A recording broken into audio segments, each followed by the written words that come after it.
I'm Asia. I'm a fashion design student and I'm specialized in costume design and historical costume design, to be more precise.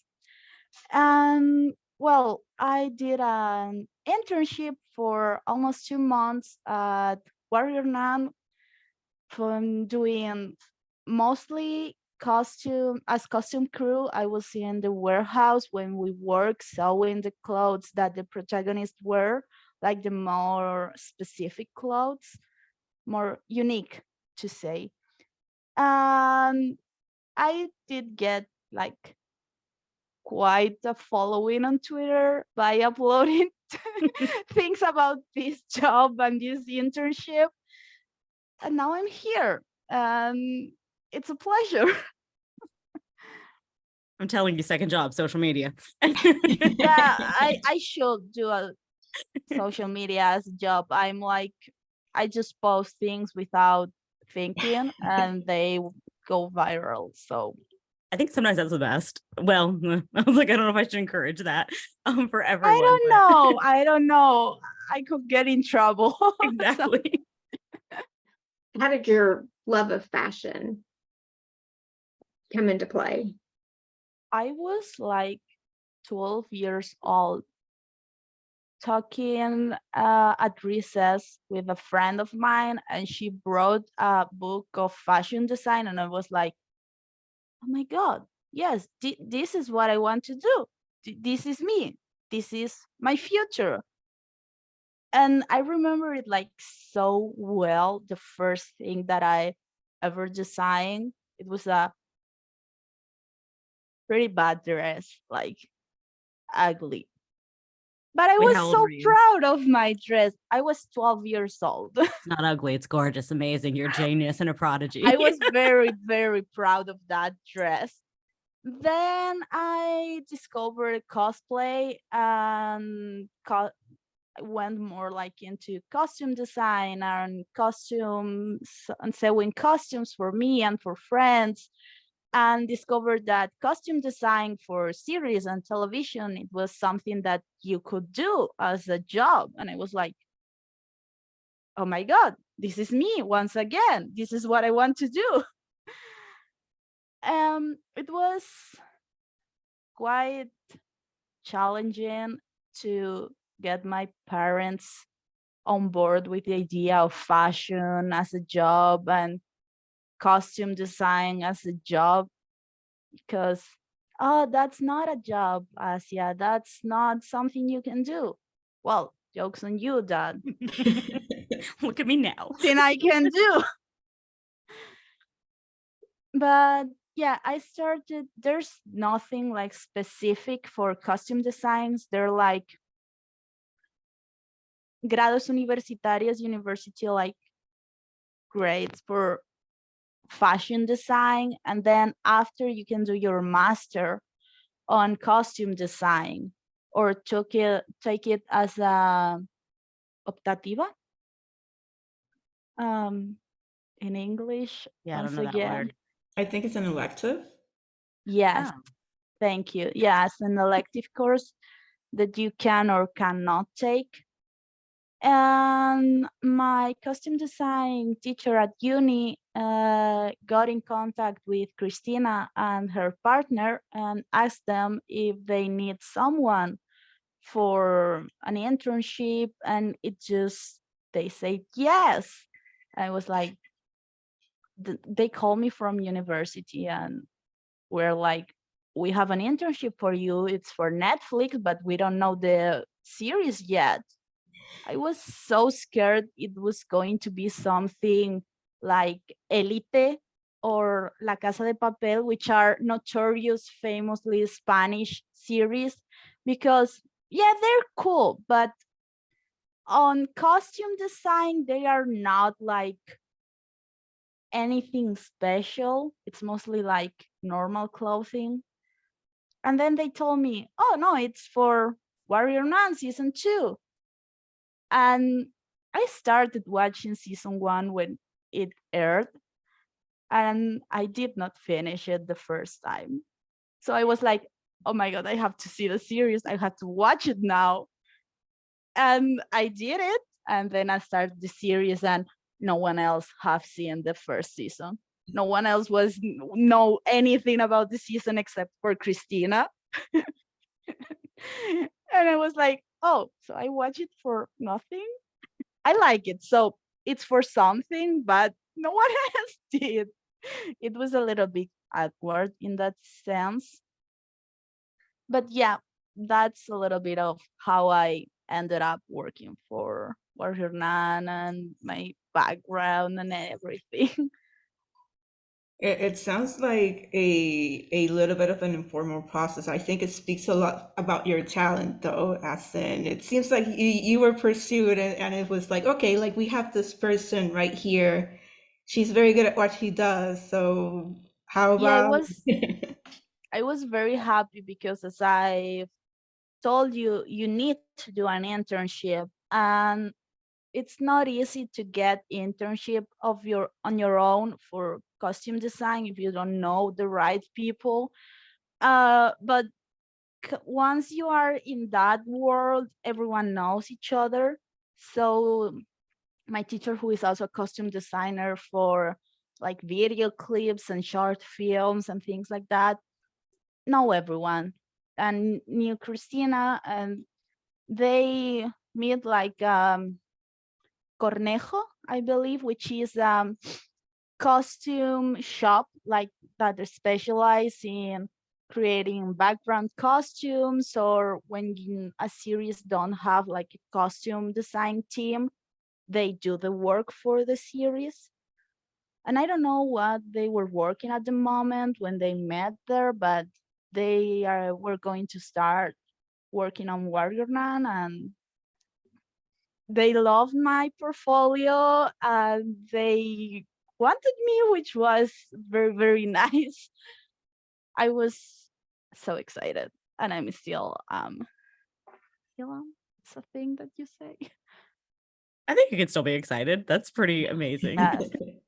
yeah. I mean, I guess with the years, if I keep working on this, it will be more normal working on series and films and then seeing them on the TV and everything. But right now, it's really, really nice and really, really cool. Like, oh yeah, this series, I did that. Look, that's my work right there. That So is so really you nice. I'm so sorry. I was just gonna say oh, that no, is no. really nice because sometimes you do work and it's so behind the scenes that no one really gets to see it. And obviously, there's a lot of work that you do in costume work that doesn't get to be seen, but there is a final product. So that's really cool to be able to go back and watch the show and say, like, I worked on that. Yeah, I think I mentioned it a couple times on Twitter, but sometimes you are not even sure if the costume that you are seeing on that moment, on that scene, is the one you've worked in. Because, for example, for Ava, we had like 6 of the warrior suits just for her, and then like another 2 or 3 for her stunt double. So it's like, did I work on this one or not? Yes, on every I single don't one. know. Yes, probably, because we were just making one, finishing one, starting another, finishing that one, starting another. It was constant Ava suits one after the other. But then, for example, for Adriel or Adriel, I don't know how it's in English. There were some pieces that they were just unique, or maybe there were 2 of them and no more. So it was easier to say, oh yeah, that one, I did it. So talking specifically about, I think you mentioned it before. You worked a lot in the sewing portion of the costumes. Could you talk more about the role specifically that you had with the creations? Well, Christina had these amazing designs in mind, and she worked with an illustrator who put those ideas on paper. And we have these blueprints that were the base design per se things.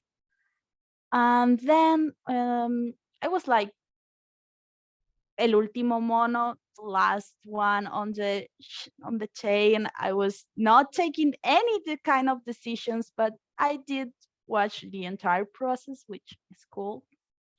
Then there was like a leader of the workshop who decided which one of us was going to do each piece or each part of the process.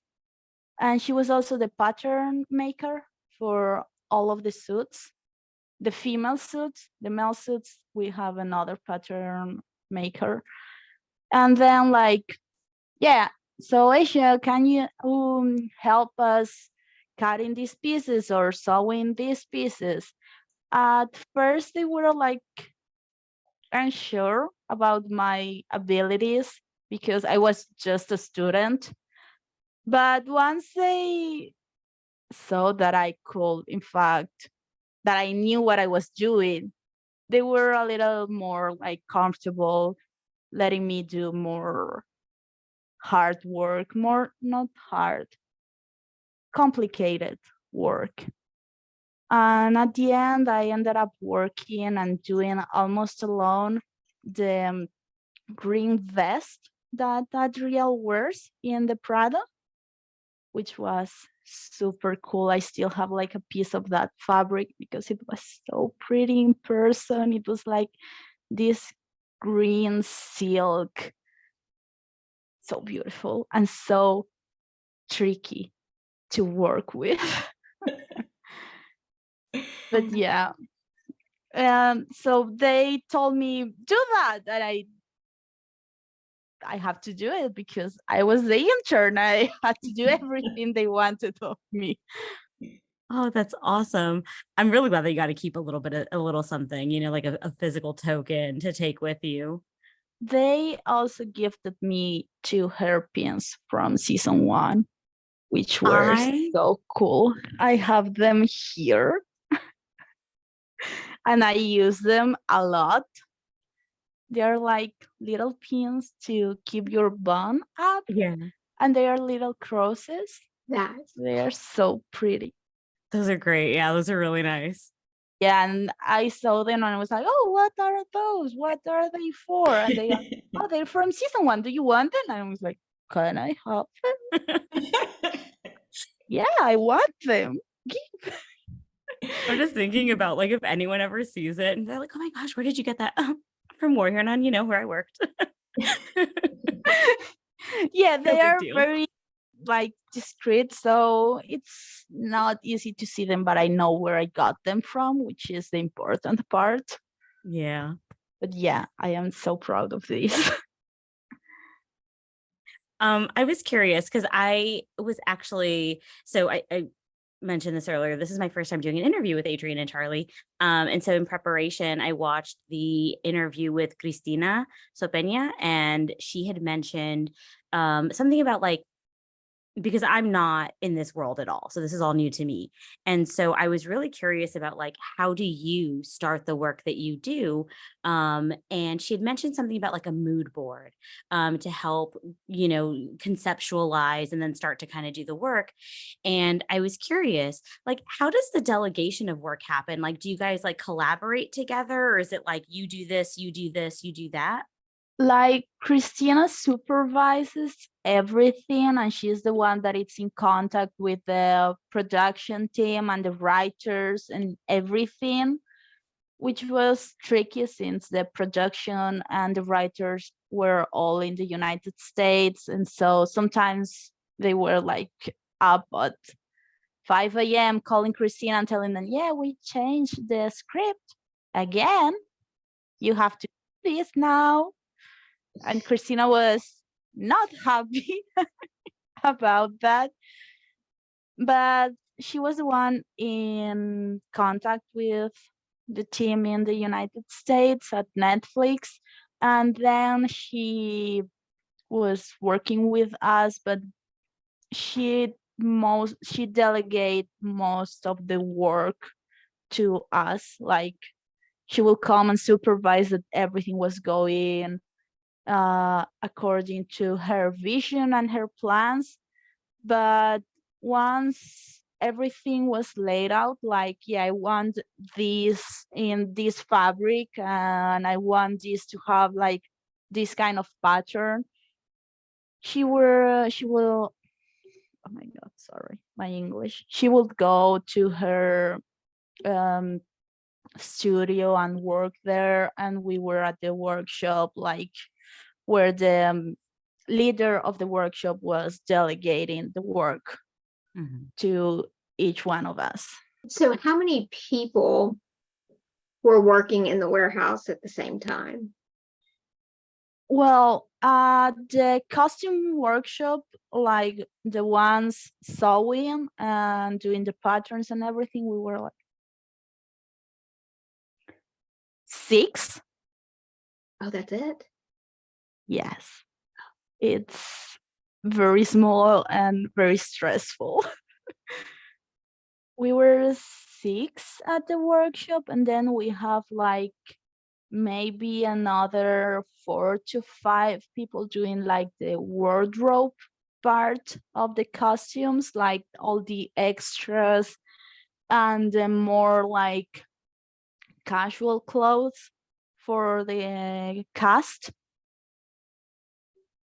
Then we had Christina, obviously, the illustrator that we almost never see her because she was, well, illustrating in her studio and everything.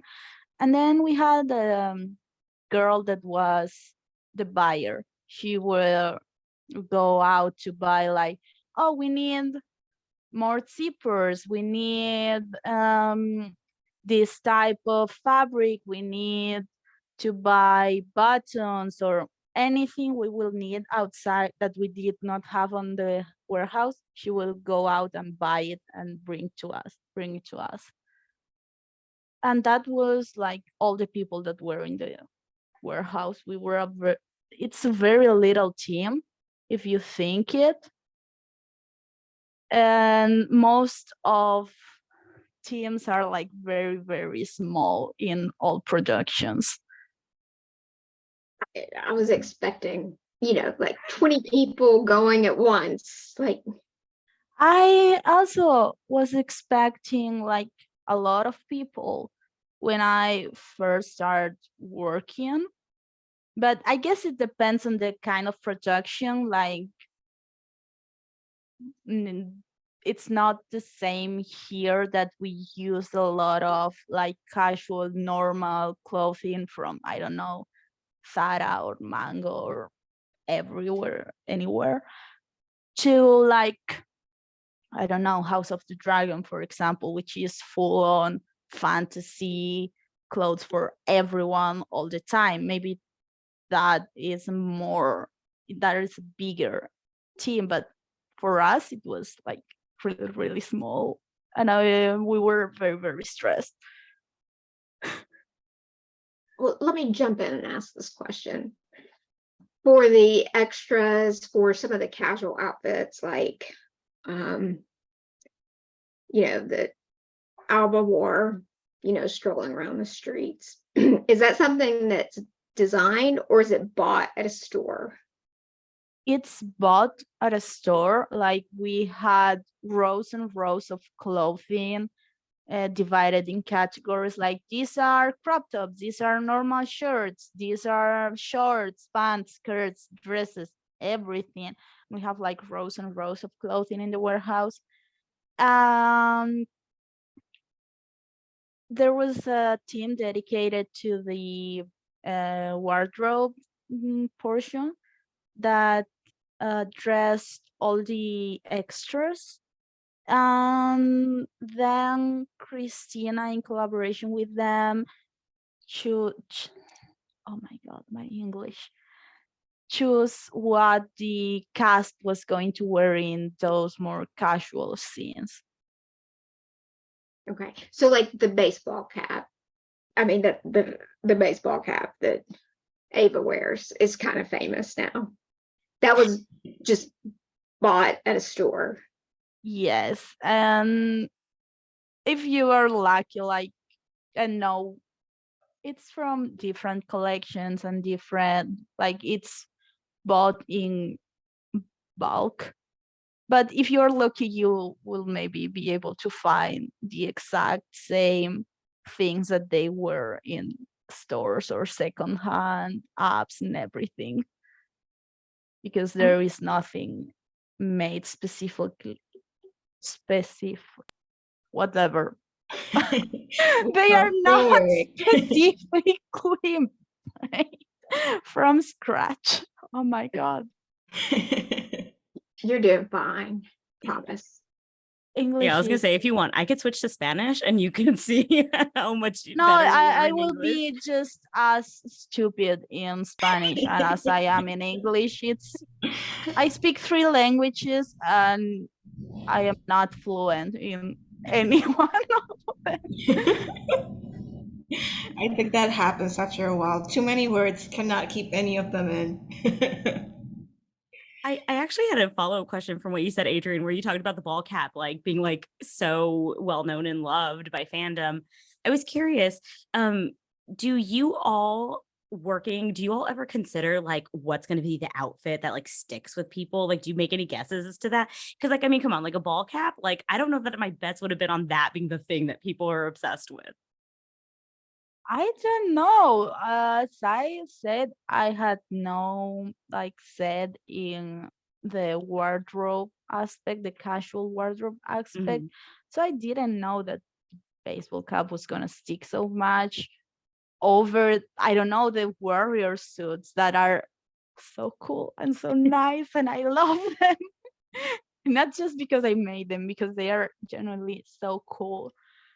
But I don't know. Maybe Christina did have an idea of, yeah, this is gonna be so iconic, but I did not expect that at all.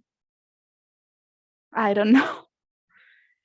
That's I yeah, also sometimes it's just like you put so much thought in an outfit or so much work creating an outfit from scratch, and then that outfit is seen for like a couple of seconds in just one scene, or sometimes it's just you just throw a baseball cap in there and it became iconic or anything. It's difficult to say what is going to happen. Yeah. Yeah, and another point is you don't really know how they're gonna look like at the end. It was only as part of this interview that I found out that Adriel's like the what he was wearing when he was in the Prado Museum. It was green. Like, of course I saw it, but I mean it didn't really like pop out until like somebody pointed it out for the purpose of this interview. They were like, "Oh yeah, here's a picture." I was like, "What do you mean Was it's green?" I was so disappointed on that scene. Like, it was a unique piece that I get to do almost from scratch. Like, there was a part in the back that had a lot of detail. Another member helped me sewing that so we can go faster. We could go faster, but it's a piece that has so many details and it's so beautifully done, and the fabric and everything and what he wears underneath. There's a lot going on there, and it's like a 10-second scene, dark AF. I was so mad. Like, after the trailer, I was like, no, this could not be everything from that for that piece. It has to be more. There has to be more, and there was not more. And I wanted to scream. So how many hours did you have in that one piece? It really depends on the piece. Like, for example, for the Prado assemble that he wears, I made the skirt in one day. Then the shirt was made by one of my coworkers the same day. And then the day after, I started the jacket. I don't know how to call it. Kefta. No, Kefta are from a different series. Sorry. The green thing. And finish it like the next day. So 3 days for that outfit, but we have to do a lot of things at the same time. So in hours, very few, very few. I was finishing the green vest like minutes before it had to be on the camion in English. On the set? Not on set because we Oh. were far away from the set, but on the car truck? go to set. Yeah, it was not a car, but you get the idea. The courier taking it. Yes. Because we only got 1 day to film on the Prado because it's, well, a museum and it's difficult to just get to film in a museum as famous as the Prado. So we only got 1 day on that set, and the piece had to be finished like at 5 p.m. and I was like at 4:58, like 1 second, 1 second, 1 second.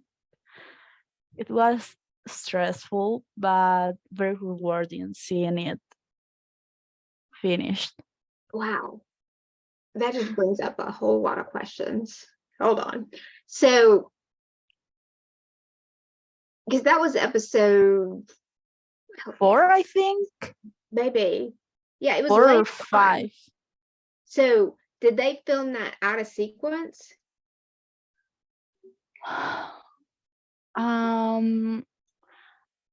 Production in total, I think it was like 2.5, 3 months.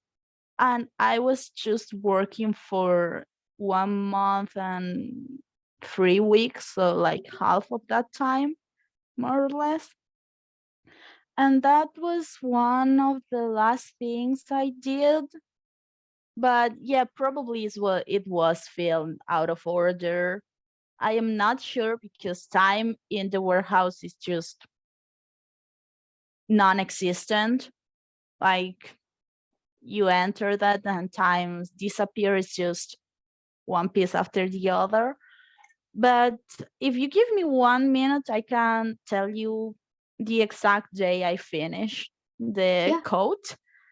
August 19th, I finished the coat. I have it here.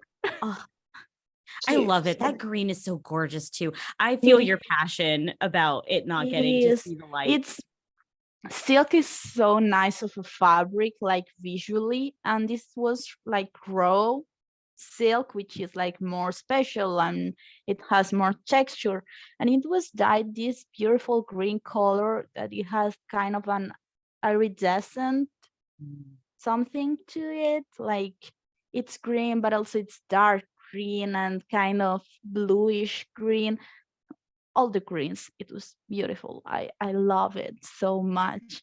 But yeah, it had, I don't know if this is going to be seen on screen, but it had all these little cuts where we put like a little strip of silk.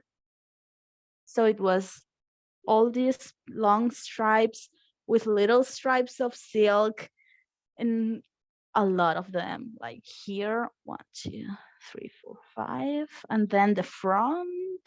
So it's like 10 for just the upper part of the back piece, and then the front, the sleeves, everything had the little stripes of silk in it. It was kind of tricky to work with because it's really slippery. I kind of hope Adriel's not really dead and he comes back in that outfit. It's just like, bam, I'm here. Oh my God, I would love to. Like, justice for this outfit, please. Justice for the outfit. I am so mad about that outfit. I am so mad.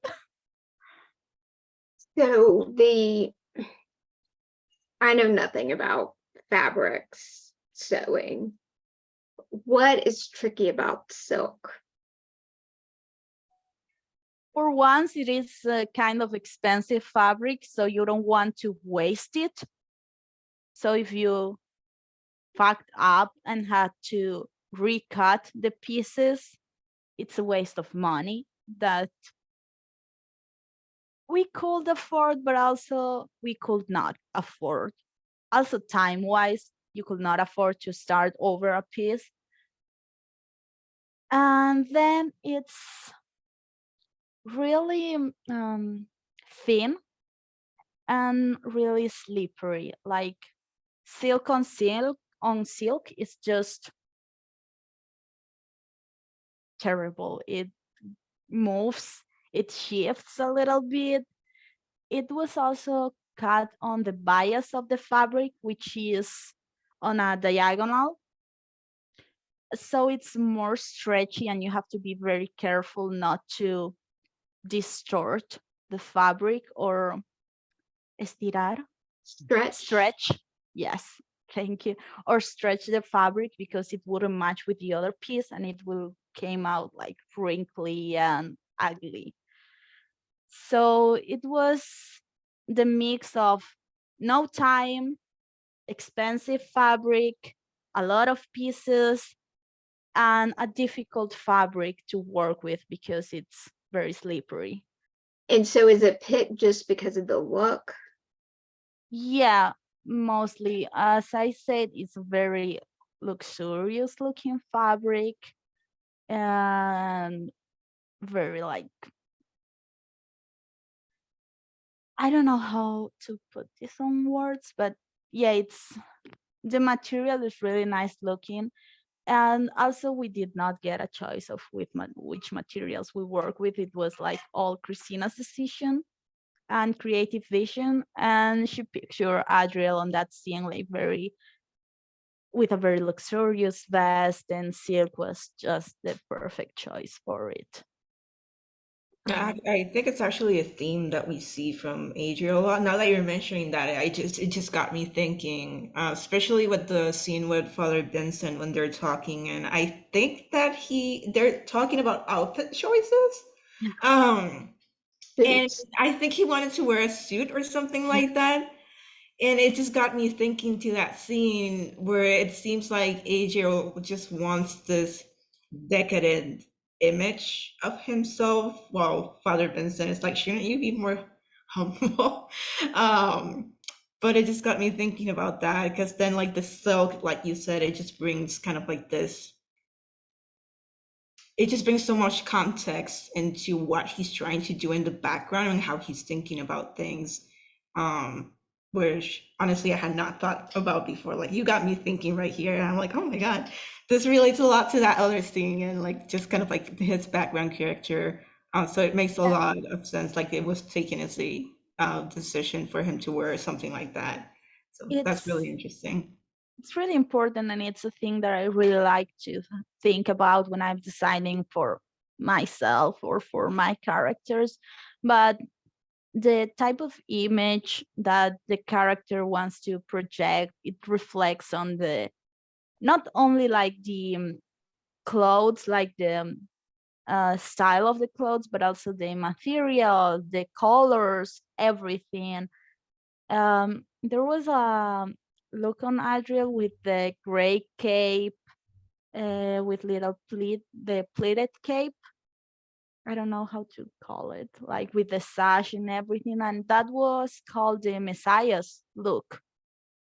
And just in the name and the look and everything, you see that outfit. I had like a photo of the actor with the on a trial with the suit and everything.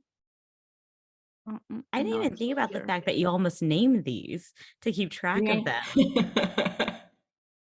Yeah, That's fun. The Messiah look. Yeah, I like it. this one. Yes. It just projects like Jesus, the Mhm. Messiah, and it reflects on his intention and his plans and everything, and the image he wants to project to the people. Like, it's a very, very nice look. Like, yeah, I am good, I am cool, I am a good person, I am the Messiah. And then I'm laughing because it's a very intentional deception. It's a very, I'm using my clothing to project a certain image, and what you all created absolutely projects that Jesus feeling, that benevolent person who Adriel does not really seem to be. yeah, I mean, it's Christina is a very, very talented designer. She has worked for a lot of years in a lot of films, so she really knows what she was doing here with the decision and the design and the fabric and everything. Like, also the fabric this costume uses, it's much more like Amazonian fabrics. The colors, the texture of the fabric, it's like, I don't remember if it was cotton or a mixed blend, but it's very like normal looking fabric, kind of natural looking, natural fabric. The colors are very calm because he wants to project that image of a very nice Messiah's kind of person. And then when he meets Ava in the museum, he wants to project that image of power, uh, power, and I don't know how to put it, but yeah, this powerful image in front of Ava, like, yeah, I am super cool and super powerful, and look at me, I look regal, I look expensive. Yeah, I was just gonna So say, I agree with you. The Messiah look, it looks almost rough, like a cotton or something, and that feels very much like of the people. Yeah. it's very obviously not of the people because it is a very intricate design, Hmm. and it was also really difficult to make. Sorry, But I meant the fabric, not the design. yeah, no, I get it, but it's both at the same time. Like, intentionally it presents like very of the people, but also once you get to look at the details, it's very much not of the Mhm. people. It's very intricate, it has a lot of layers and a lot of work, and the high colors are like very regal looking, and it's a constant, like the high colors of the capes and the pieces that he wears. So it's both at the same time, and it's very, very intentional. So is that something that Christina explained to you? I no, I Okay. am kind of able to see some of these things, like deducir, assume these things based on the looks and the scenes. And once I got to see the season 2 and see the scenes that these pieces were used for, I can assume certain things about the design process. But while some things were explained to us, it was not like the totality of the script. Like, she will tell us, yeah, he's speaking to his followers, and we want Jesus kind of look, and we want to do this type of fabric, but she will not go into detail about the specifics of why she wanted that fabric, at least not with me, which I am so sad about it because it would be super interesting to know. It's interesting when you say, like, it'd be interesting to know that, because I think that there's so much nuance in the work behind the costume design that gets lost.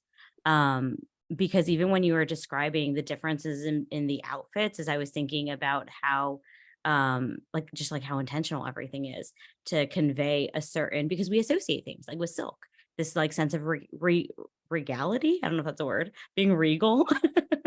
And then like with his like Jesus look as being more humble and things of that nature. So I agree with you. I think it would have been so cool to hear even more of the thoughts behind it, because like clearly there's so much to think about that the viewers probably take for granted.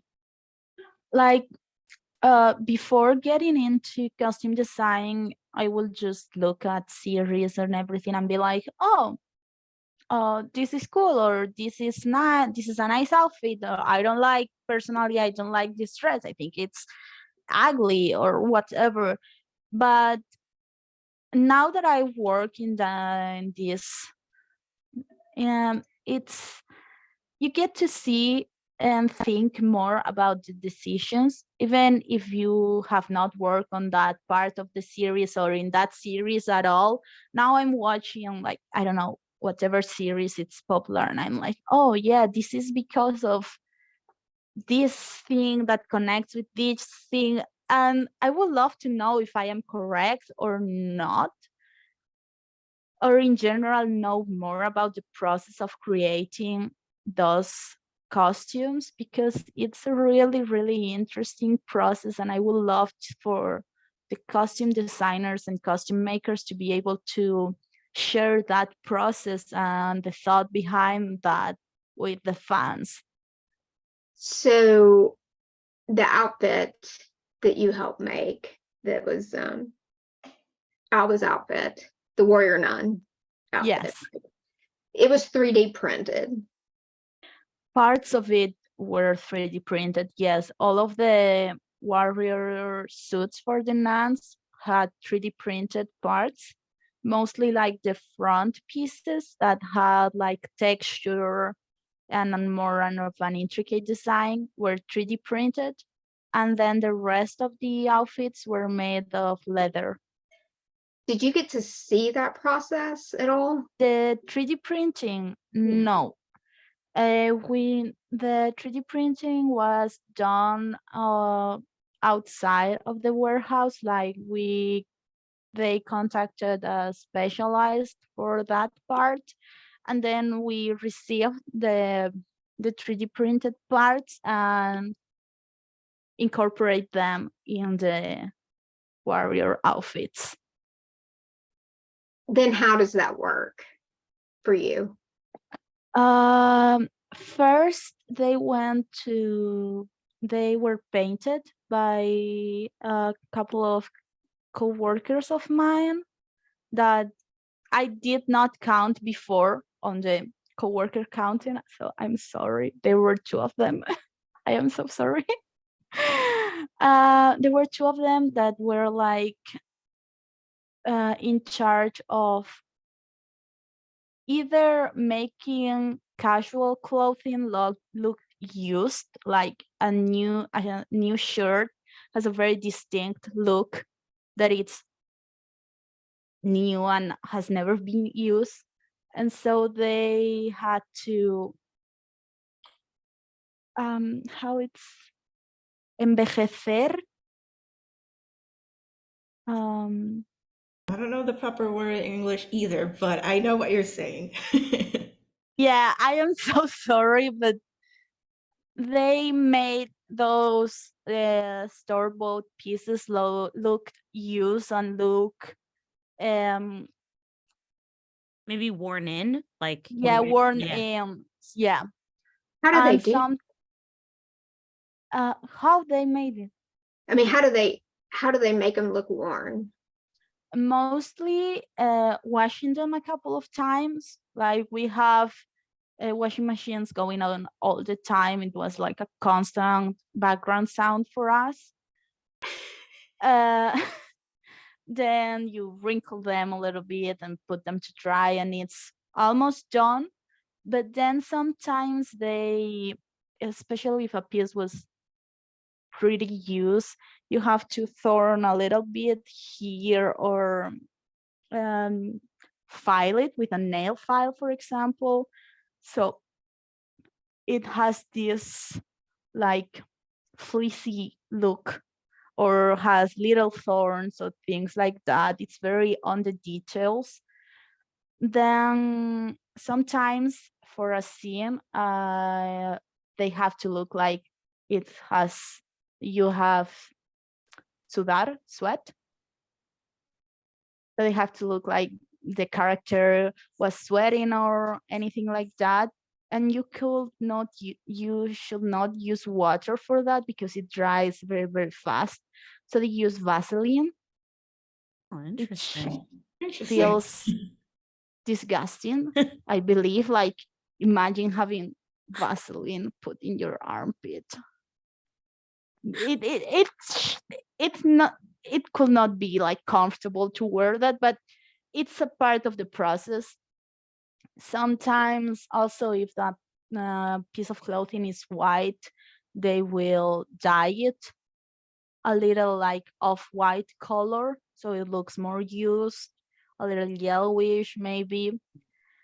And then they also work on more like costume specific parts, like costume that we made on the workshop. And they were same, gave them the warmth of feeling with paint. And they also, for the 3D pieces that the warrior suits use, they painted them to make the texture more obvious, and to give like a little bit more of pop of color to some details. Like Ava suit has 2 blue lines going down the front, and they were hand painted on the 3D printed piece, for example. So they just take a brush and paint them? Yeah. Wow. If you, I think I have a picture of like the different, not exactly, but for example, this is the back piece of the jacket that Ava wears. So this part is hand painted, like to give more depth to the details. The gold is hand painted, the blue line is hand painted. This is dry brushed to give more depth and to let the texture show off. And yeah, it's a long process once again. And once they had finished that part and every piece is painted and everything, where are the pictures of the suits? Like, we will take the pieces, like the front pieces, and using a very, very strong sewing machine for leather. But I'm sorry. Using a very, very strong sewing machine, we will unite the plastic 3D printed piece with the rest of the suit, which was also made by us. And yeah, it's very tricky because one is leather, which is, when you unite leather with leather, it stays pretty well put and it's pretty stable to use and you can stretch and everything. But when you sew a piece of any fabric or leather to a piece of very kind of rigid plastic, they had a little bit of movement, but it was a piece of plastic. It was very easy for the leather to came off, to like just rip apart. And that was the reason we had to make a lot of suits for the nuns and for their stunts, because they were sometimes be damaged during scenes and they had to keep going. So they will just change the actress into another and send that one to us to repair it. So what kind of thread do you use for the plastic and leather? It's like normal thread, but thread has different grosor, width. Okay. Weight. I was like, that's what they say in No, needlework or in Wait. like I have knitting. like their different kinds of uh,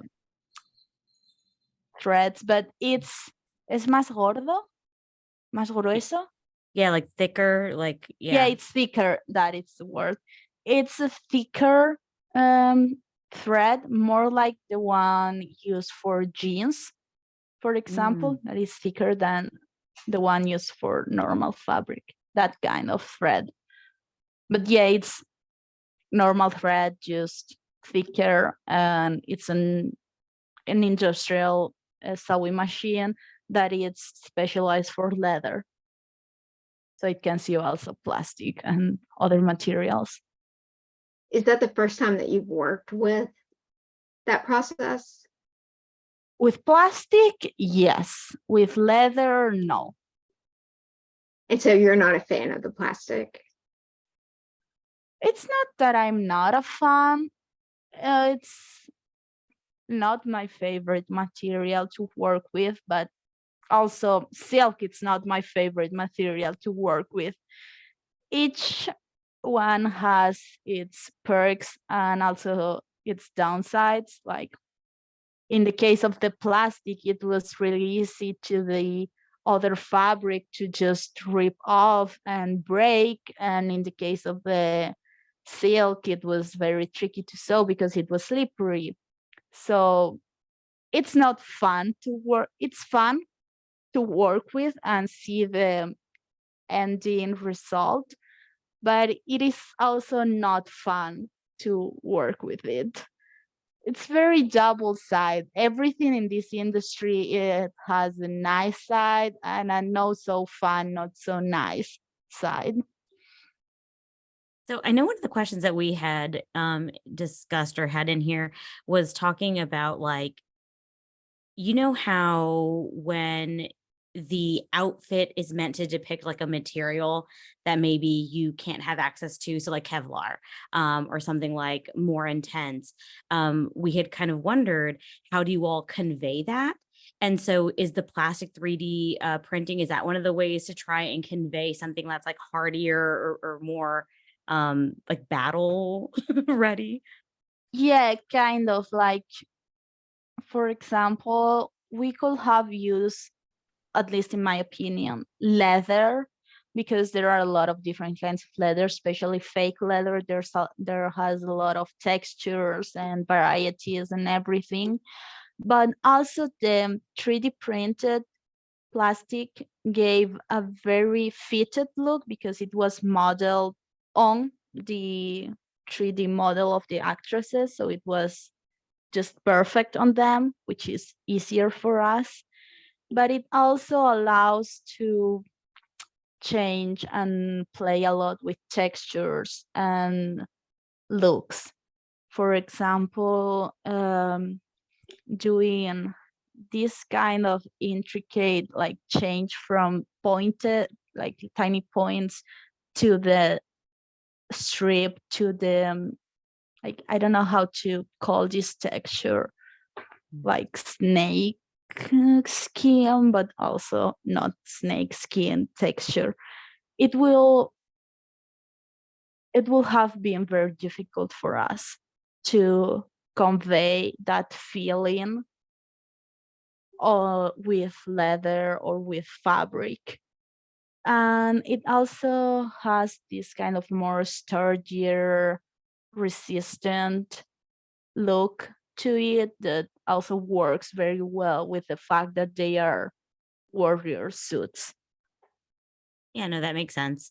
I was just thinking about like how heartbreaking it's got to be if they're doing a stunt and then like it rips. It makes sense that you guys would have a bunch of extras ready, because I'm imagining like the plastic not having a lot of give, but like the visual as you know being one of the benefits. Yeah, at the end, I mean, you can Photoshop and edit a lot of things in post-production that I am not even sure about how that works. That's another different world. But if you have that texture or that look in the base, it's easier for the post projection team to enhance enhance Yeah. enhance Enhance. enhance that look. Okay. And what about the surcoats of the sisters? Do you know what material that was supposed to be made of? Which one? The surcoats of the sisters. I don't know if someone has a better description of like what that is. Like Sister Dora, she has this coat. Like the She, cape? yeah, she like Maybe cape. flicks it off. Oh, Oh, I'm thinking about Lilith. Well, yeah, that Sorry. too. My brain went Yeah. somewhere else. I am not sure because at the end of the day, we use so many different materials and so many different things that I am not sure. I did not work on that one, so I am not sure. Did you work with Kevlar at all? Okay, so then it was No. probably a leather material then.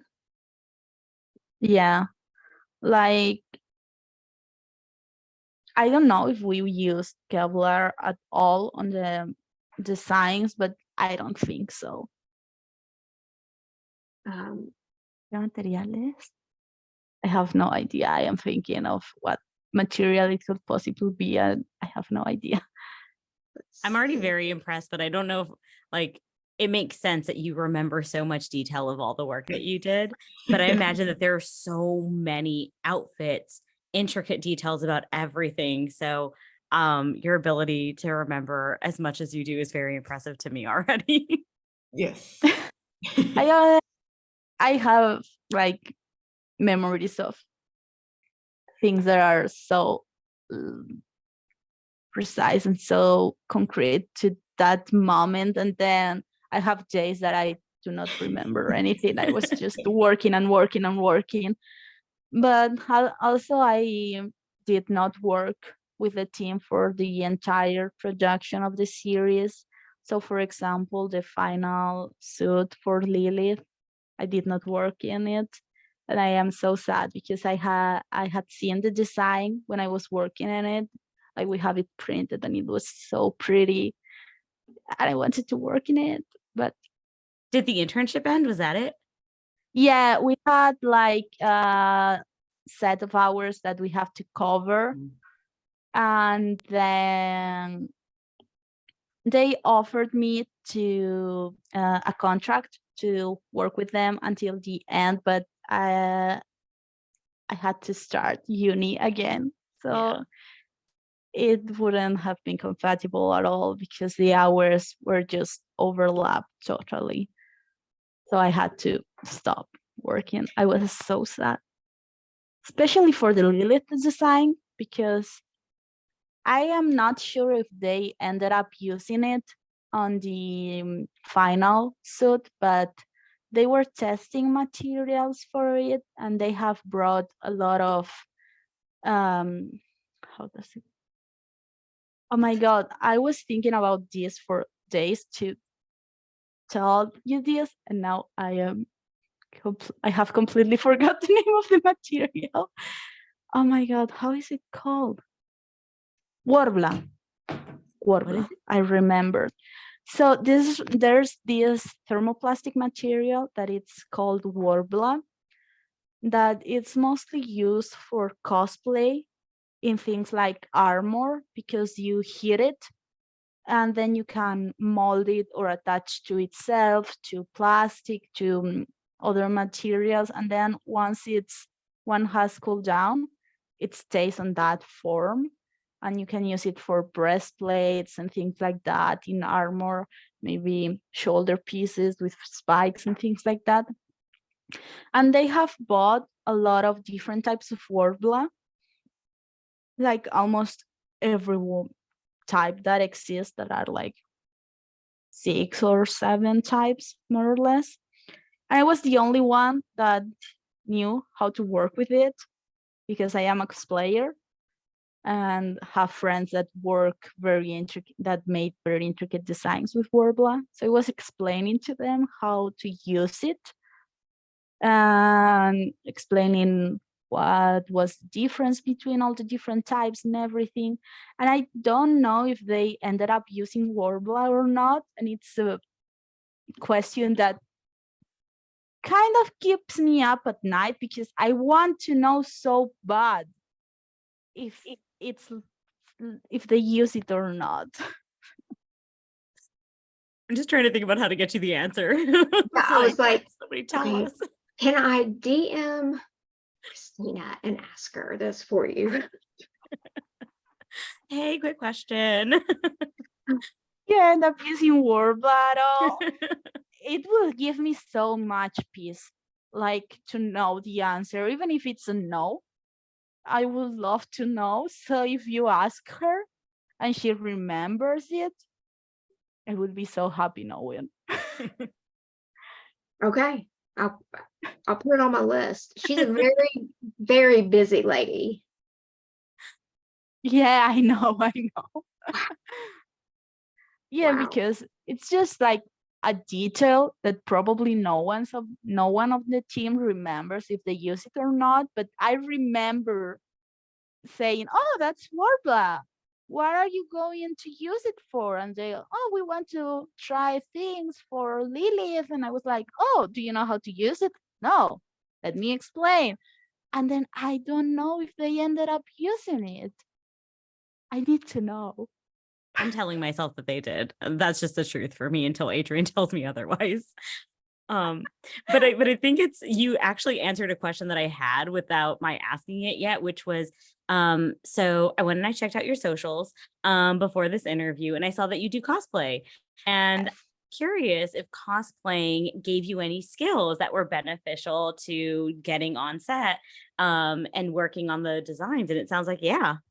It gives me a part of knowing what Warbler is and how to use it. It also gave me so much like time management for certain pieces. Like, oh my God, the con is in 2 days and I don't have anything because I led everything for the last moment. And so you have to run, and at least on the outside of the piece it has to be very nice looking.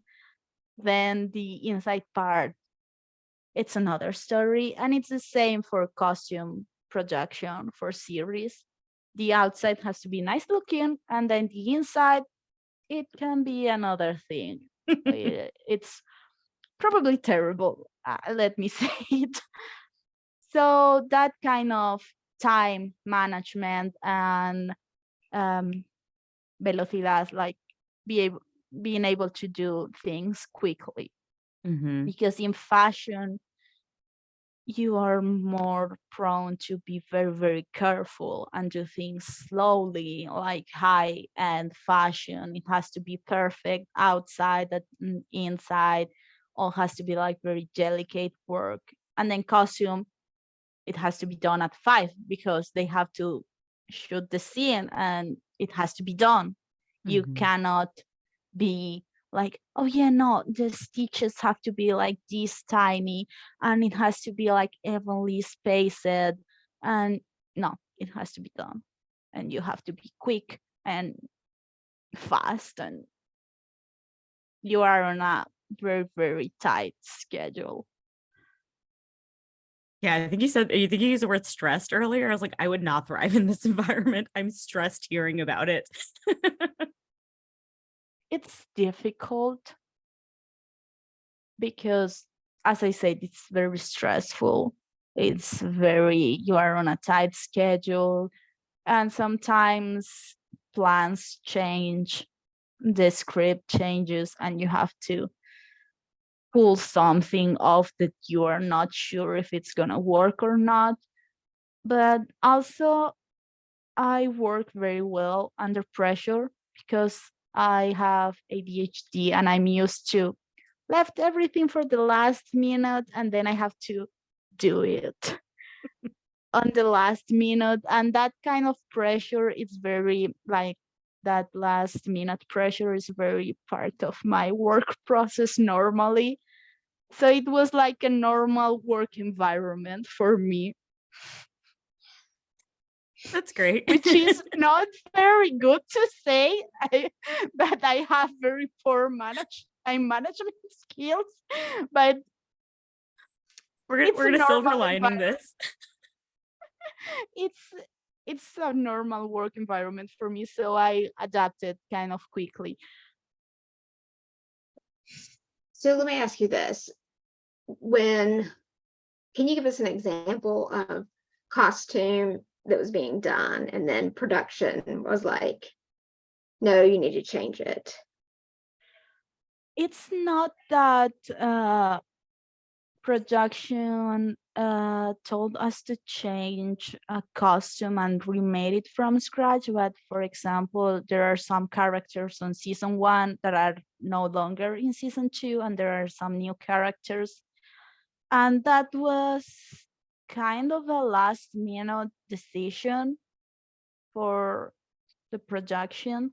So we have to adapt some pieces and some designs that Christina had for the characters that on the first season that were going to be on the second one, and adapt them to the new characters. So we have to maybe remake the patterns because we were using the ones for the other actress and things like that. So it did not happen to us like, oh no, we do not like this thing, remade it. It was more of a, oh, this character has to be in this scene, made something, and you have to do something from scratch for them or adapt something that you had for another character, things like that, at least in this particular series. Well, Sister Dora's fight outfit was badass with the no sleeves. All warrior suits were like super cool, like each one of them. The ones in season 1 were like nice and everything, and they were also Christina's designs, but the ones in season 2, each one of them, it's my like, what is your favorite? Yes. Well, she had said though that she had to work with the designs that were already there because they originally had someone else and then brought her on board. So Yeah. she said that season 2 was like, I mean, where she got to do everything. Yeah. I don't know this thing if it's true or not, but I think they gave the costume department a bigger budget for season 2 because season 2 was like more established and they knew it was going to do well or better than season 1. So maybe this is like all an idea of from my part. It's not confirmed or nothing, just saying, but I think we had a bigger budget and we were able to do bigger things and cooler outfits for them. Oh, you throw in a 3D printer and the scanning and everything. Yeah, it had to be bigger budget. Yeah. Also the silk for Adriel, and every fabric that we used was very nice, and I think there was a bigger budget, but there's no confirmation. I have no confirmation of this, just a theory. Let me jump back to the materials for just a second. Yeah. When you come on set, they're already there, like everything that you need, supposedly, like the silk, the leather, all that. Not everything. As I told you, there was a buyer on the warehouse, and we will send her for things that we need. So maybe Christina had bought a bolt of fabric that she thought it was going to look good or we were going to use for something. And then once it was on the warehouse, she wouldn't like it. And we have to buy another thing, another type of fabric, or maybe another color because it wouldn't work on red and it has to be on blue or things like that. we had a few cases of, no, this will not work. This is not going to work. We need another color or another weave for the fabric or things like that. So how do you order bulk leather?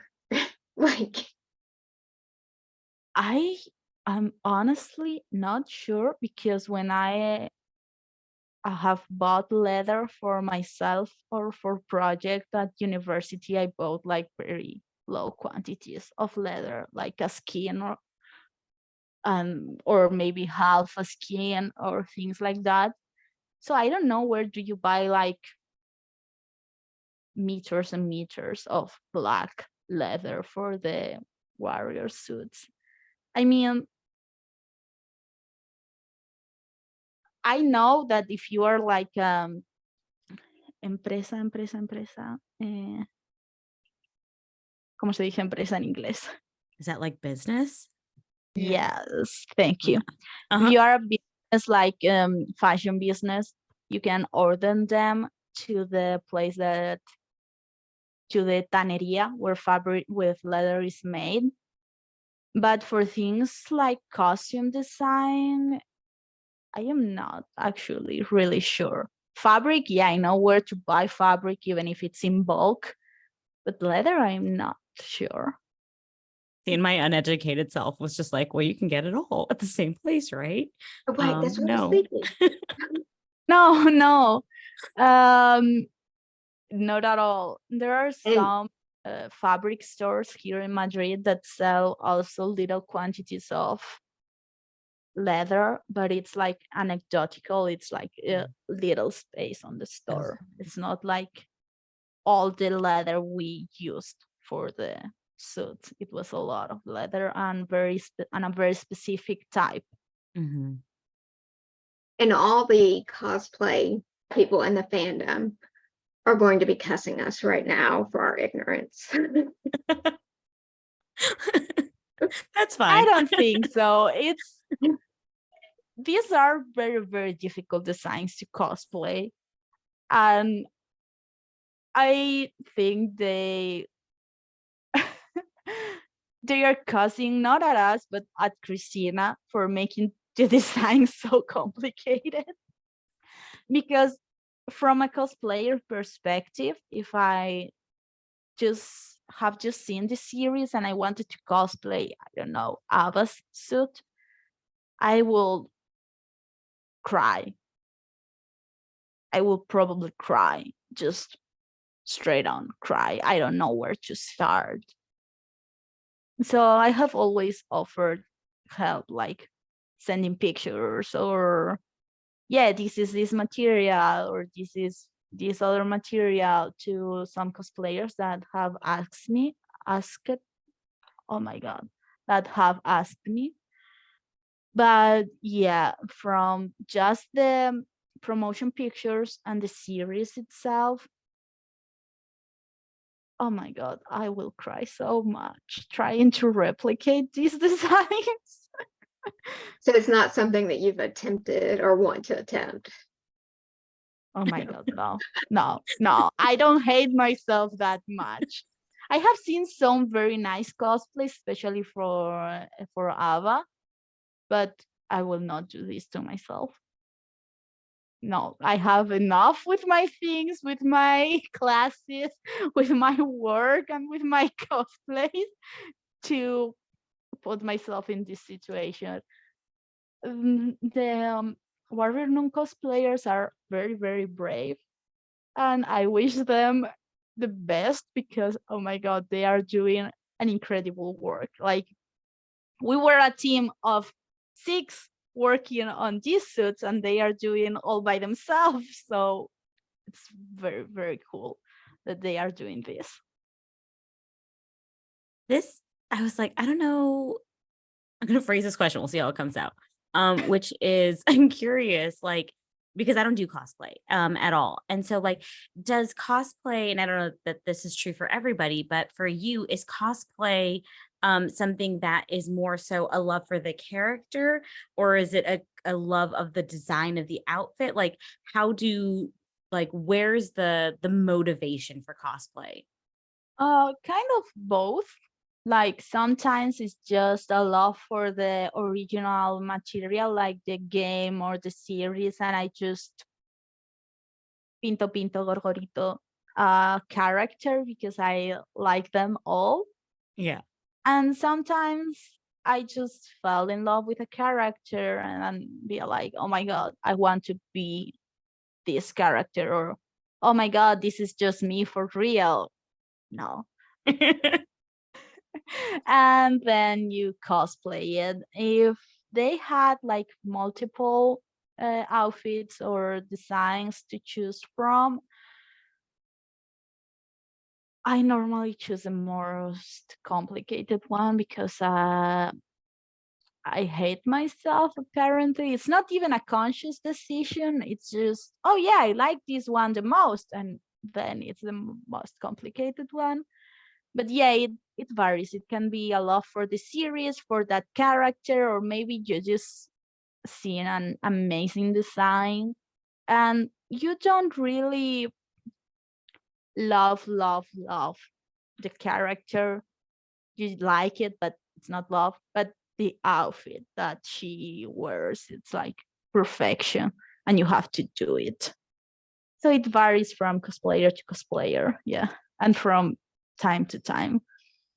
Yeah, I'm just thinking about like, I feel like passion has to be there because like it's a lot of work. And I think that that's probably, there are a lot of characters that I love. And if anything, I might try to do it for Halloween, but like that's like creating your own stuff. That's a lot of work. And I think just speaks to a lot of passion that people can have for art and creativity and why characters are so meaningful. Yeah, it's also the same with people that do fan art or fanfic for a series or a character. It just shows a passion and a love for the character, the series, and it's very, very nice. Just also in general, all the love, the fandom that Warrior Nun has for the series, it's amazing. Like what the fandom has done for the series. Damn. Yeah, talk about passion. Yeah. Yes, like oh my god. I don't think if I have been ever so passionate about something like the fandom of Warrior Nun has been passionate for this series. Just like it's cancelled. No, it's not. No, it's not. I love that. I love that. So it's been 2 years since you've worked on Warrior Nun. Yes, 2 years. I was that time at this time 2 years ago. I was still working until like the last day of August or something like that. And so you've been in school since. Yes, I did this on my third year, but then here in Spain, university is 4 years, so I should have ended last year, but life happens, and the final thesis for university is very, very complicated. I did something very, very big and very, very complicated because why not? I Seems guess. like a pattern. Yeah, I guess it's a pattern. I like to overcomplicate things. And so it's going to take me another year, like not the whole year, just from September to December, but yeah, another half a year to finish university. But then we'll see what happens then. I hope to find work in this industry and keep doing really, really nice things. And so basically when you get out, how do you go about getting a job? That is a very good question that I hate to think about because it's very, very complicated. Like, I know certain people in the industry, and I have like kind of certain contacts, like my costume design teacher, that can help me find some jobs. But at the same time, while my university has teach me a lot of things, has taught me a lot of things, finding a job is not something they have taught us. It's just, oh yeah, you have finished. Go away. It's your problem now. So, but it's mostly sending your portfolio and having recommendations and everything like that. Also, a good curriculum, which the internship helps a lot, like having a Netflix internship in your curriculum. It's very, very nice. But yeah, sending your curriculum, sending your portfolio, praying to someone, to something. It's not that there is not work offers for costume, not costume design, but costume crew and costume production. It's just that no one at university really tells you like, oh, you have to call here, or this is how you get a job. So we are really unprepared, and I am really nervous about having to find a job. Well, just from a fan perspective, we're fans. If we can do anything, Oh, well, I mean, I don't know what we can do, but we'll try. no, it's just as I told you, it's send your portfolio, and like with every other type of work, just trying and trying and try again. It's not like any different from an office or a job or anything else. But, We'll see. but a lot of it will be like who you know too. Yes, that is very, very helpful. And also, like, once you have set foot in the industry and do like the first work or internship, it opens a lot of doors for you. Like, I don't have the contact info of Christina, but I have the contact info for some of my coworkers. So I could text them like, hey, do you know some projection that needs people or help? It's also an industry that employs people for very short periods of time. Like sometimes it's the whole 3 or 4 months of a production, but sometimes you just need help on a very stressful week or something, and you just employ people for a week. So it's like, hey, do you need help? Are you stressed? Do you need help? They need another pair of hands? And they will employ you for a week, 2 weeks, maybe the whole projection. It's a very not short-term work life, but it's one job after the other. It's not that you found like an employment or an employer and it's forever or for a few years. It's one after the other, and you have to constantly look out for work. I hope I have explained myself, because You have, because we've talked to the stunt team, we've talked to several, of the crew, and just like with the actors and stuff, everything is job. yeah, Like, yeah, it's the same for almost everyone that works at series or I don't know, theater or films. You finish a job and you have to look for another, and sometimes it's a month or sometimes it's half a year. It depends a lot on the work you're doing.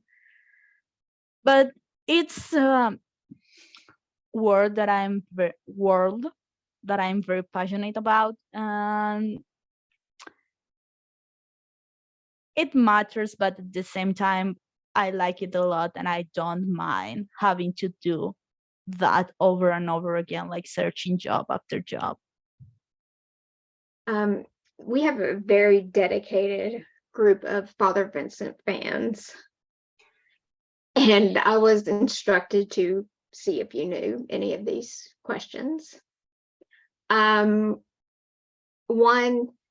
was his the priest outfit. Is that something that was bought or made? Probably made, but from costume house like Cornejo. As I told you, there are 2 costume houses in Madrid right now that are big enough to do this kind of work.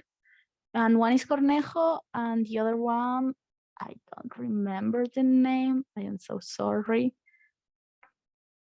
But they were probably made by one of them, or maybe even bought from an actual Catholic store that sells like priest outfits. I don't know if that is something you are allowed to do if you are not like a Catholic priest, like just go and buy a Catholic suit. But maybe, I am not sure.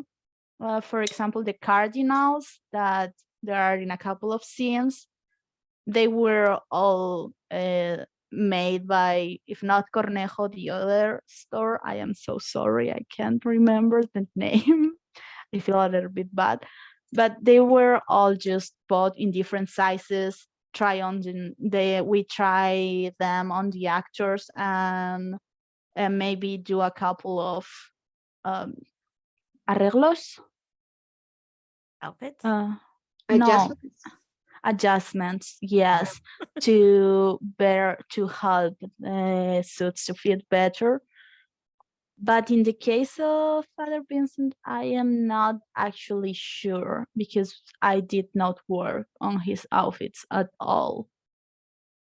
So I am really sorry for his fans, but I don't think I will be able to help a lot on questions regarding him.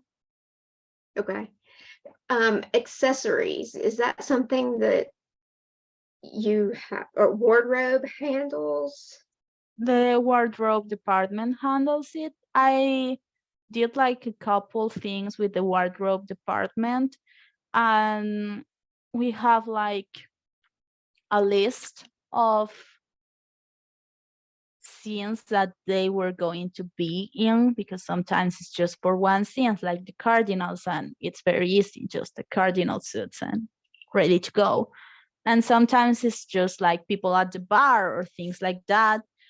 And we have like style guide for like people at the bar had a style guide, and you just grab a couple of pieces that you think will look good on that person, and you just play dolls with the actor for a little bit. You try different outfits, different accessories, and once at least for me, when I did this, once they gave me like the approval, we just took a picture of this actor in the clothing that we choose, front and back, and label everything that he's wearing and put it apart all together for him to use at that scene.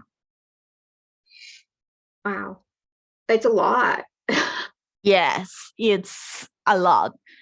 It's very, very interesting also, and very funny because you get to play like Barbies, but with real people, and try different outfits on them.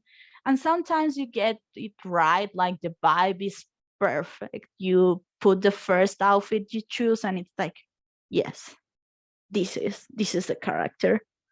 And sometimes I will put something on them, and Eva Fervenza, which was the wardrobe department like supervisor, will look at it and be like, and you will have to start again and find another outfit for them. Wow. So you spent a lot of time with all the extras doing all this? It was very, sorry, let me restart. I did not spend a lot of time doing wardrobe work, because once they realized that I actually knew what I was doing with a sewing machine, they were just like, oh, no, you're so much sewing everything now. And they just took me from wardrobe department and put me in the costume workshop. And yeah, so everything. You have to sew this. So I did not spend a lot of time doing wardrobe work, but um we will have like extras come try everything, and maybe with it depends a lot on if you get it on the first try or not, but maybe like 20-30 minutes with each extra, and then you will label everything, do some adjustment to the clothing if needed, and then you did not see them again. You just send everything to set and they will get dressed there and everything. I gotta say, I appreciate your ability to explain all of this. I've been sitting back most of the time because every single question that I have in the back of my mind, you somehow answer it. For example, whenever you first mentioned like the 3D pieces, I was like, how does that work though? Because anything that I imagine that is 3D printed, it's gonna be hard.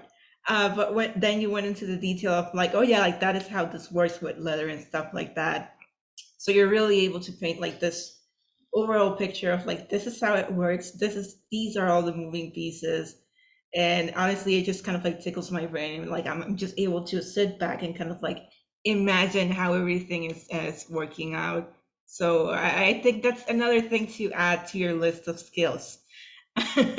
We'll put it on my curriculum. I explain things very, very well. Yeah. But But thank you. talking about skills and stuff like that, of course we were digging a little bit about like the stuff that you do. We noticed that in addition to like doing the cosplay and like the stuff that you're doing professionally, you do like fan art and stuff like that. So like you're really kind of like a jack of all trades. um and we were just kind of like wondering, like did these interests kind of like progress in some way? Like how do all of these things connect? Like they're all of course kind of like in the artistic side, but how would you say like they help you going forward? I mean, I think they are all very, very connected between each one of them. Uh, because, for example, once I was set on becoming a fashion designer, like it was my first idea, just fashion, like high fashion, Dior, Versace, everything. I was like, yeah, I was like 12 years old and saying things like, yeah, I am going to design for Dior when I am a grown up, and everyone around me, like the adults, were like, sure, baby, sure. Okay, go now. But once I realized that if I wanted to be a fashion designer, I had to know how to draw clothes, and I had to be very, very good at art. I had always been very artistic, like always drawing my favorite characters from, I don't know, animes and things like that. But then I started to specialize my studies into more artistic ones. For example, here in Spain, I don't know how this correlates to the other uh, systems of education, but when you are 16 years old in cuarto de la ESO, which is like for us last year of secondary school, and then we do bachillerato,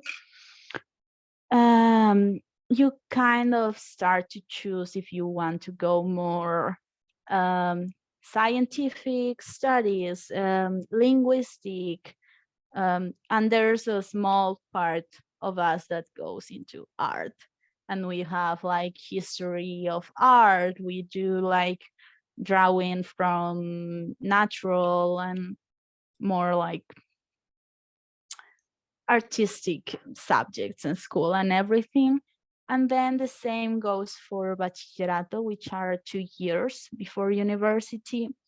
And I did the bachillerato artístico, which is like art history, all kinds of drawing, sculpture, what also a lot of different techniques for arts and crafts and everything.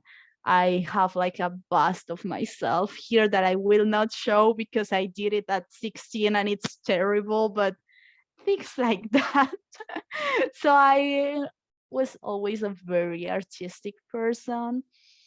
And then I actually did 2 years of another completely different thing at university, which was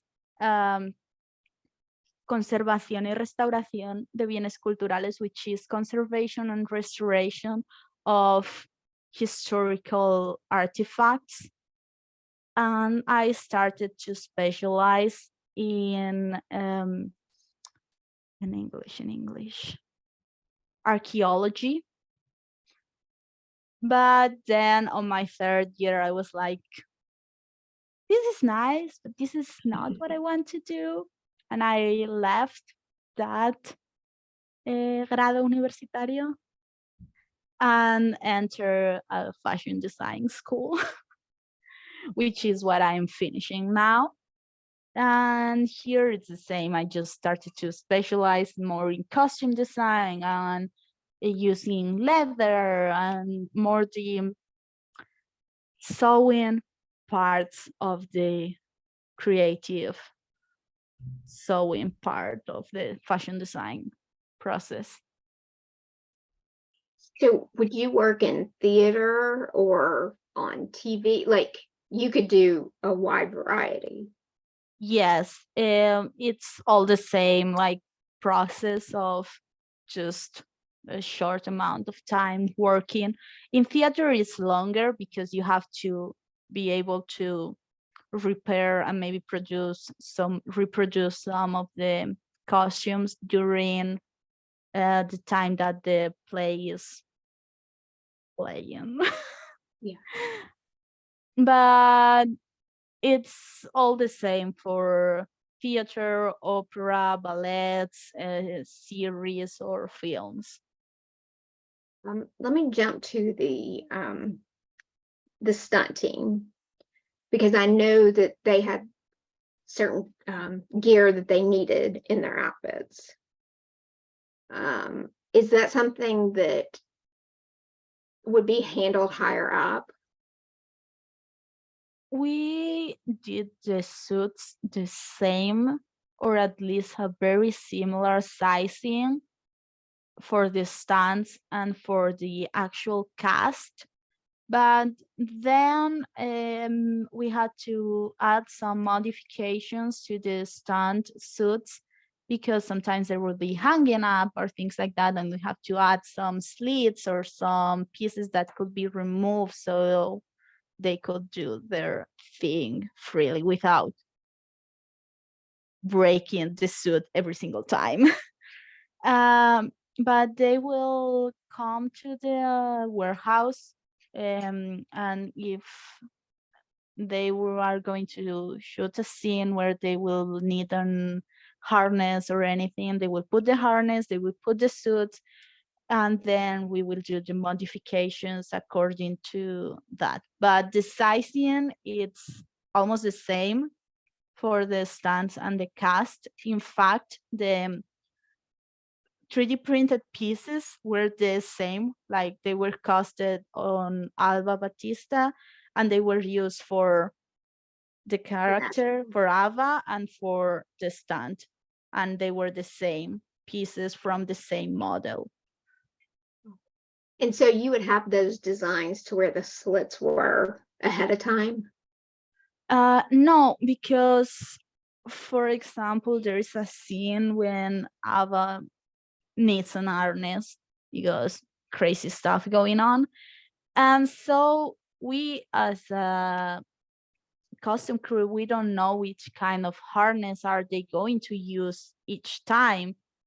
So they will bring the harness with them, they will put it on, and they will put the suit and then the harness, and we will try to adjust the suit so that it conceals the harness or it can be used with the harness. For example, if the harness goes underneath the clothing, you will need some kind of openings for the like attachment to work and that.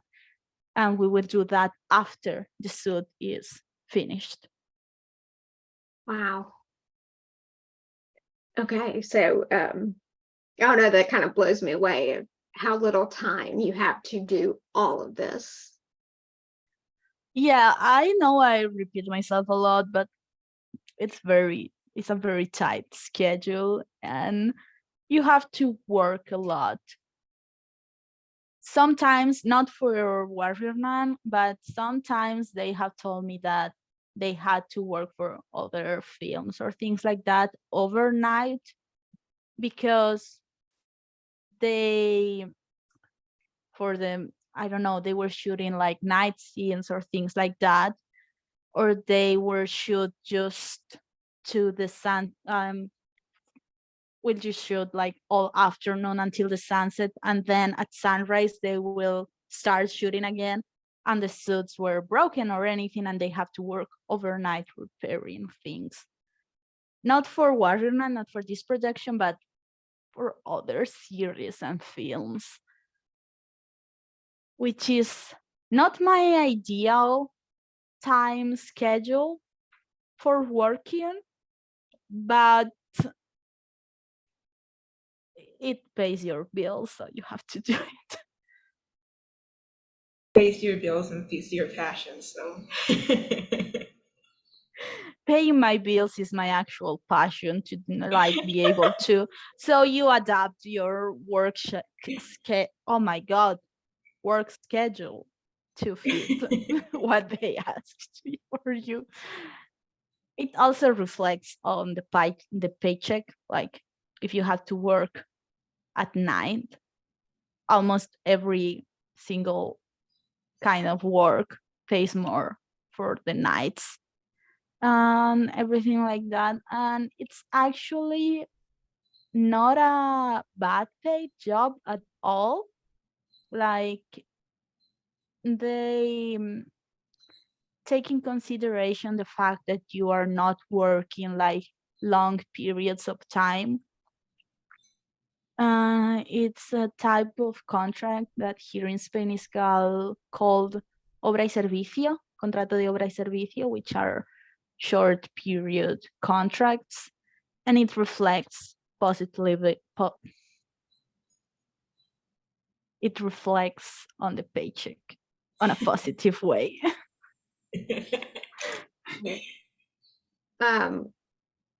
So you mentioned this earlier about the fandom and us just being a little crazy. You didn't say that. I'm saying that. When did you first notice the fandom start being loud? I posted a picture of my ID card from work. Like I have it here.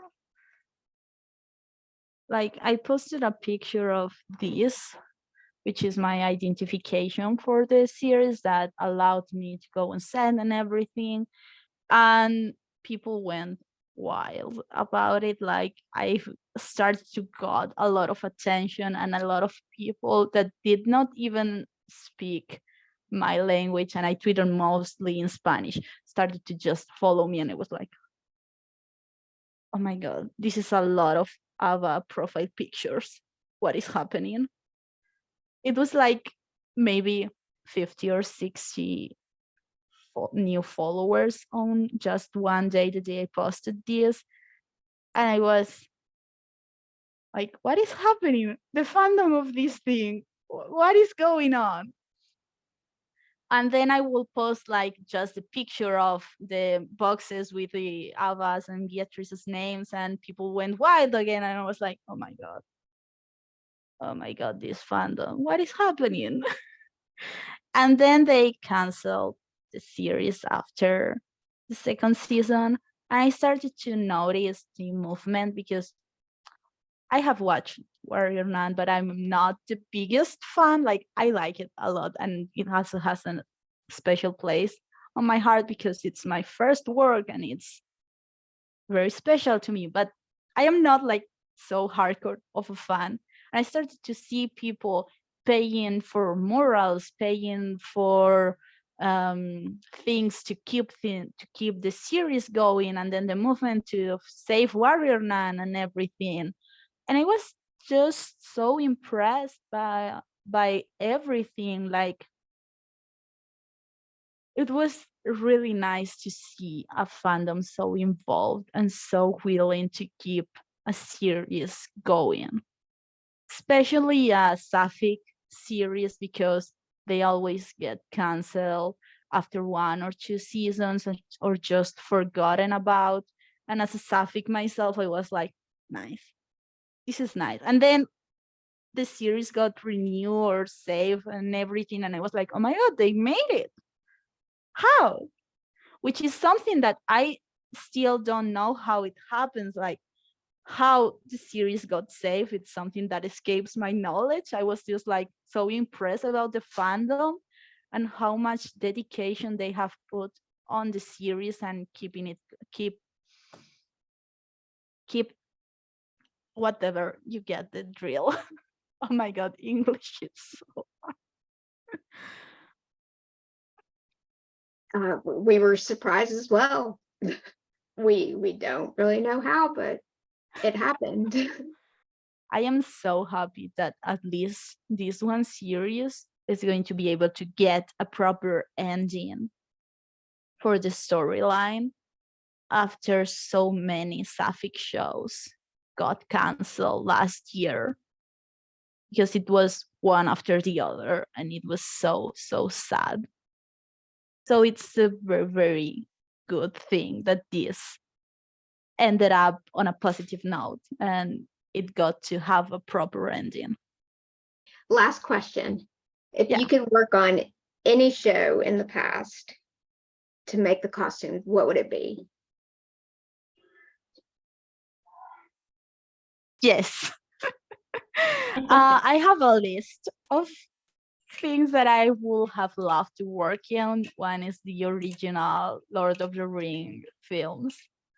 Yes. And then I was like, oh my God, I hope they made something new from Lord of the Rings. And I got to work in it, and they made this series before I ended my studies, and I could not work on the series. And I was like, are you sure? Are you serious? Like, right now? Anything related to Game of Thrones will be also very nice, because the costuming for either the original series or House of the Dragon is amazing. But also I have a lot of series that I love that are not so heavy on the costume department. Like Doctor Who is one of my favorite series from all time. And well, now there are more like alien fantasy species that were nice costumes, but it's most like casual clothing. But I will still love to work on Doctor Who. So I will say anything Game of Thrones related, anything Doctor Who related, and anything Lord of the Rings related. There are my top 3 costume dreams. Oh, I said it was the last question, but I have one more now. I do not have anything else to do today, so it's okay. If you were approached to come up with an outfit for Ava on the other side, would it be an elaborate Rhea piece? Sorry, I was not ready for this question. I'm not ready for the answer either. I don't know. I don't know what will I do. I will cry first because this is a normal thing to do, cry about things, and then cry some more. I don't know. Uh, You I don't have don't to know. know. I just randomly thought of it. But it's a really good question because you have some inspiration already on the series, but there's also like a whole lot of possibilities of what you can do as a designer for that. I don't know. Oh my god, now I'm going to think about this for like forever. It's the I feel like workload question and this question forever in my brain. I'll try to get an answer to one of them for you. I will try to get the answer for the other at some Okay. point. I was gonna say, Adrian, you just like drop this bomb where you're just like, so we're gonna end this interview. Think about this because Warrior Nun is saved, and you will need an answer in I don't know how many months. Well, if they call me about it, I will tell them my ideas for this. But yeah, Hey, you sketch it out, you know. I will Well, send it to Christina at some point. yeah, Like, hey, yeah. if you I'll need tag it. ideas, I'll tag the newsletter and tag her, and we'll get it out there. nice. Thank you so much for taking your time today to chat with us. I've learned so much. Oh, definitely. Thank you to all of you. Like, I was so excited when the tweets start to go viral again, and then someone tagged me like, "Oh my god, make a podcast with Arcadia," and I was like, "Me? Yes, yes, I want to make a podcast. I want to be interviewed. Yes." And then you say, "Yeah, we would love to," and I was like, "Oh, it's for real now. Oh my god, oh my god, this is happening. I Yeah. am just a silly little intern, and now this." We're an intense fandom. We want to know it all. Well, I hope to have answered some questions that you have on the fandom had about the costumes. And if not, I mean, my socials are open to the public. I just wanted to tack on. I know you said like I'm just a silly intern, but I really appreciate you taking the time for this because I think that there are a lot of people in fandom who, you know, not only like do cosplay, but are just interested in this field. And I know for myself, like one of the things that was hardest for me when I was figuring out what I was going to do was how do I take what I know that I love what to do and turn it into a job? And so like, I think that this is so great because like, I didn't even think about the fact that there's an internship process to go ahead and get into this field. And so like, even though I'm settled in my work, I think that this will be informative and I really appreciate you sharing what you know. I mean, my internships goes through my university, like the internship process, but a lot of my brain is not braining today. A lot of oh my god, shops and costume departments are always working for people to do internships because one, we are very cheap to obtain and to pay for. Like, sadly, internship work is mostly unpaid or paid very, very badly. But also because they know you have to start somewhere, and an internship it's a very nice place to start. So yeah, places like Cornejo love to do internship with fashion schools or costume schools and things like that. So just know and DM her for a Warrior Nun cosplay outfit, and you're good. You'll answer any other question. Yeah, recently a girl contacted me about the Ava warrior suit, and it was like, oh yeah, I would like to cosplay it, and I just sent a bunch of pictures of the design and some details that I have shown you through the camera and that are on my mostly Twitter page and everything. And I explained a little bit about yeah, it's 3D printed, but you can get a similar result with this material or this other material. So I don't mind helping people that want to do the suits. Just ahead of time, it's difficult. Don't do it. But if you want to do it, you can ask me. All right, that's awesome. Do you have any questions for us before we go? Well, I had the one that how Warrior Nun gets saved, but magic apparently. Never shutting up about how we do not accept the cancellation. Yeah. Just constant tweeting no. I don't know that that's true, but in my perspective, that's what it was. If someone wants to do something that I don't want, I just have to say no very, very loudly, many, many times. And yeah, just say that's not true. And then you proceed like it's not. Delusion. So, and Yes. manifestation. Both of them. This Crying, fandom manifestation. loves delusion. Yes. I mean, I don't know if the writers wanted to make Avatrice canon on the season 2, but season 1 aired and people lost their minds about Avatrice. I think that kind of counts as manifestation for what happened in season 2. Like, it has to be some kind of manifestation that the fandom did during that period, because I'm with it you. ended happening. Manifestation and delusion seems like a really good combination for fandom things. It's been really great talking to you. I think that your engagement online has been really fantastic. I love that you do cosplay, and I'm just excited for your future. That's all.